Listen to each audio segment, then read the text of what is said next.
কিসের বাবরি মসজিদ, কিসের জগন্নাথ মন্দির? একটা কথা বলি, আজকে বর্তমানে ধর্মকে নিয়ে কেউ রাজনীতি শুরু করে দিয়েছে। আমি ভাবছিলাম যে ভিডিও করব না, কিন্তু আমি পাচ্ছি না থাকতে। কারণ কন্টিনিউ বাবরি মসজিদ আর জগন্নাথ মন্দির। কেউ 2 লক্ষ 3 লক্ষ গীতা পাঠ করছে, আবার এদিকে কেউ বলে দিচ্ছে আমি কোরআন শরীফ পড়াবো 1 লাখ 2 লাখ। ভাই কেন? কেন এগুলো কি এই ধর্মগুলোকে নিয়ে কি ব্যবসা শুরু করার কোনো ধান্দা? নতুন একটা ফন্দি। আমার তো মনে হচ্ছে পুরো ব্যবসাটাই শুরু করে দিয়েছে ধর্ম নিয়ে। যখন বুদ্ধদেব বাবু টাটা কারখানা যখন করবে বলেছিল, তখন কিন্তু কেউ 1 ইঞ্চি কেউ মাটি ছাড়েনি।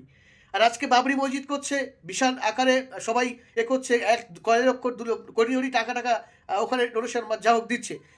তারপরে মন্দির করার জন্য সেখানেও জমি টমি একদম পুরো সব কিছু রেডি।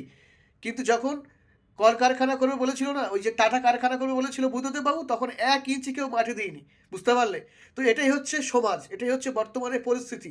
তাহলে যেখানে কলকারখানা নেই, যেখানে করে খেতে পারবে সেটার পরিকল্পনা কেউ নেই, এখানে ওইসব করে বেড়াচ্ছে, কি হবে? মানে কি হবে? মানে লাভটা কি হবে? বাবরি মসজিদ করলো, সেখানে ঠিক আছে, করে লাভটা কি হবে? ঠিক আছে, সেটা কি হচ্ছে? মানে জনসাধারণের জন্য সুবিধাটা কি হচ্ছে? তারা কি কিছু করে খেতে পাচ্ছে? তো এই হচ্ছে সমস্যা। আমাদের ক্ষতি আমরাই নিজেরাই করছি। ঠিক আছে?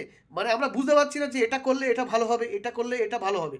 ঠিক আছে? তো আমরা ভালো মন্দটা আমরা নিজেরাই খারাপ করছি। আর আমি এই বিষয় নিয়ে আমি মানে এত খারাপ লাগছে, মানে এই বিষয়টা নিয়ে সিরিয়াস, এই বাবরি মসজিদ আর এই মানে কি বলবো, মন্দিরকে নিয়ে। কেন ভাই? এগুলো কিসের জন্য? ধর্মের জায়গায় রাখ, সেখানে রেখে তোরা কাজ কর তোদের মতো। আর বিজনেসটা করতে যারা চাইছিস, নোংরা রাজনীতি করতে চাইছিস, মানে এতটা জঘন্য, এর জবাবটা ঠিক আসবে। একদম সিরিয়াস, এর জবাবটা ঠিক সাধারণ মানুষ দেবে।